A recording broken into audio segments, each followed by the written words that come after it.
мыйзамда жазылса дагы ак ниеттүү сатып алуучулардын укуктары бизде практикада төмөн деңгээлде корголгон. Бизде учурлар көп.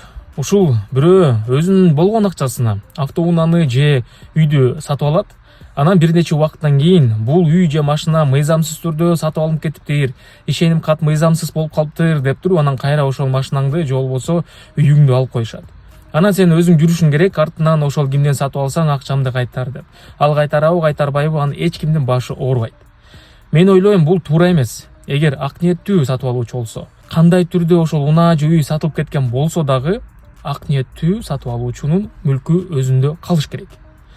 Ошол алданып калган адам өзү ошону акчалай түрдөбү, кандайбы өзү өндүрүп алыш керек. Эгер алданып кала турган болсо, эмне үчүн акыркы сатып алуучу ошого жооп бериш керек?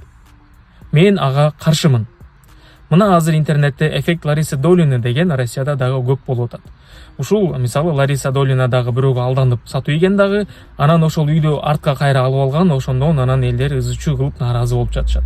Бизде дагы тилекке каршы ошондой. Көп учурларда ошол сатып аткан адам өзү сүйлөшүп алышы мүмкүн. Андай учурлар дагы бар. Атайын сатып туруп, кайра артка жокко чыгарып туруп, кайра артка алып коюшат. Андай болбош керек. Ак ниеттүү сатып алуучулардын укуктары колдонулуш керек. Орусча айтканда, добросовестный покупатель.